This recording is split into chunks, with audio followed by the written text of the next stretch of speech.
the other thing that would stop you from doing a lot of talking would be to threaten someone. See, this is general aviation traffic coming out of Reykjavik. Yeah. Because they're trying to benefit from the spring-like weather by their standard. But true Icelanders will tell you that it never really becomes truly summer-like until, yeah, that is, and that's a diamond too. It's a DA40 or a 20. I can't tell. I think it's a 20. I think it's a DA20. Which brother Shomsif, out of the U.S., out of Long Beach, California, I was trying to register with so I can get my education and live abroad internationally. It's not like I have a disdain for President Trump. I like the man personally, as a human being, as a man. President Trump, I like him. Even Dave Chappelle stood up for him, for President Trump in the beginning. Yeah, he stood up for him in the beginning. Because the reason why I personally like President Trump, because he has those characteristics that I do. When they use the word petulant, that kind of behavior I could display. So the Iraqi man with the sort of squarish head, they all have that squarish shaped head, as if all the mothers shape their heads like that. The Shami people, Iraq, Palestinian, they all have that kind of head, that skull shape underlying the template under their hair. You know, sort of a blockheadishness, blockhead. Yeah, whereas my head is more angular or ovular, like an egg shape. Cranium comes out the back. Up here. But theirs is more blocked and in the back, like a straight block. Head square, almost like a Frankenstein square. Yeah, from the rear part. So the Iraqi man who was being verbally violent with me and just kept on, he might have been an adherent. He might be an adherent with his clean shaven, a little short mustache, debonair mustache of Sufism, of Islamic mysticism, which has a lot of inroads into the intelligence services because they don't like people. Like you see, I have this thing in my face because this is all the lahya and beard I could grow. I am not I don't cut or tamper with any beard that I may have or any lahya I may have at all. I don't tamper with it. And they don't like that. Even when they see that color, that reddish and that henna, it really excites anger or vehement rage in these secular type of people, that are adhering to schools of mysticism or Islamic offshoots. They don't like it. They don't like it. Anything that they may adhere or may be inclined to Sunni or Salafism or Saudi Arabia, they really hate that. And it's not the Saudi princes or the Amara, they call it in Arabic, the plural of Amir. The Amara, the ruling class, a lot of them don't practice at all. Not only in Saudi, but in the Khalij, a lot of them do not practice their own deen at all. But we can't talk about them individually and mention their names when they get caught in the U.S. or in California and something doing zina, with women and wine and alcohol. We can't mention them. In Islam, it is not allowed to do that. In Brunei, princes and Malayu royalty doing nasty things, we're not allowed to talk about them individually in their names. We're not allowed to do it, even though we got concrete evidence they were caught with their pants down. We're not allowed. It's called namima, labor. It's a very disgusting thing to talk about them and to out these people. Like one aviation professional, where they had something, and the non-Muslims went around and said, "Yeah, and we had this over drinks." And the drinks, they were not talking about Coca-Cola. They're talking about booze with somebody who's a fellow Muslim, somebody that I love, I have respect for.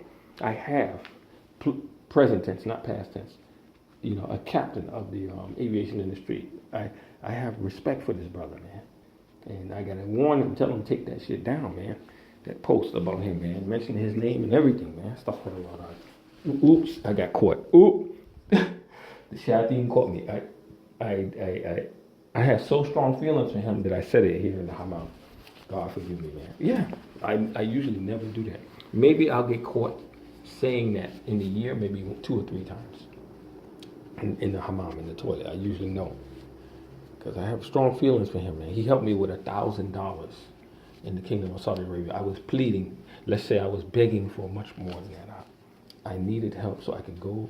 I told him I wanted to marry But first, I wanted to go to vocational training, the heavy equipment training in New Zealand or Australia. I pleaded with them, please, man, let somebody help me with 10 or 15,000 euros or something like that. Please, please, please, please, please, please, man. Make a recommendation to one of his ruling class that he flies in their jumbo airplanes to help me when the time comes for their sadaqah. Because one thing about them, even though they don't practice Islam, a lot of the higher level Khaliji people, their root and their speech rolling off their tongue and their root is connected strongly with their Muslim identity and the soul of being Muslim.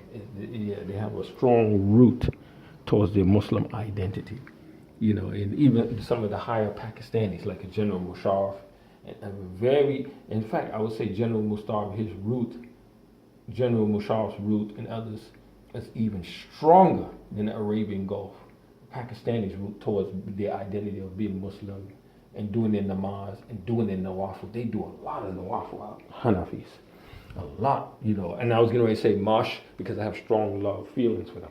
But I can't say it in here because I'm in the toilet. They do a lot of nawafil, which is supplemental salat to the required 5 times daily, the supplemental additional prayers.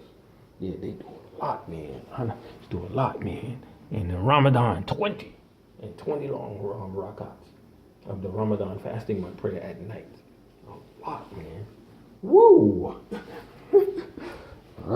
Those are some rigorous people, but then you got nifaq there. You got, you know, which is it's considered in the gay community a slanderous word.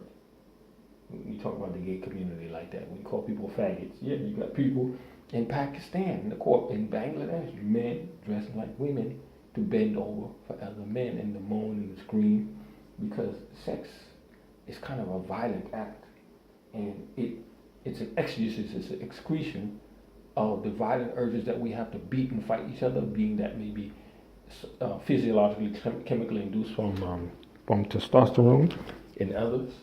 It's an outlet for that in sexual act, but it causes reproduction.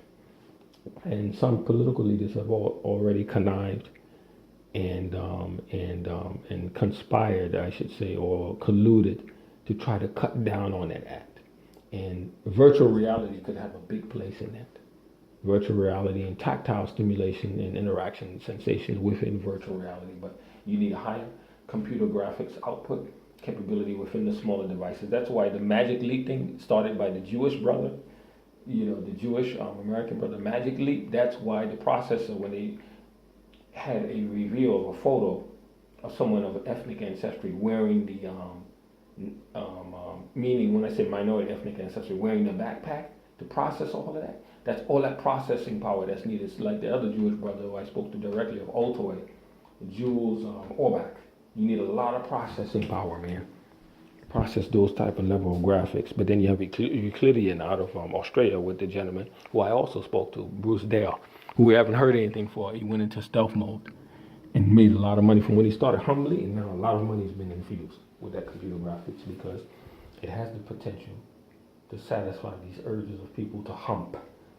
You know, in the thrust and the moaning and the screaming and all that, that's a form of violence. Even the screaming sounds, you know, it emitted by satisfaction and orgasm. And from a woman, it's like satisfying the violent urges in the man. Yeah, I finally figured that out. Just like when my mother used to say police eyes or cop eyes, when people would be stopped or harassed by police of European ancestry, mostly Celtic in the U.S., they mean this sort of pale blue, and when the pupils are not dilated or really wide, but really pinpoint and target like a pin. And something from divine heaven went to my heart and taught me that when you see that, beware of that and not afraid, but be on caution, be on alert. That means they really don't like you. When the black inside of their blue eyes really comes down like a needle and pin, they really can't stand you. They're really leering, L-E-E-R, leering. They're really angry at you. And sure enough, I saw on the YouTube website somebody teaching about how to read body signals and all that, and they show the eye wide open with a green check mark, and they show the pin eye with the tiny pin of the black as an X, red X. That it means hatred, anger.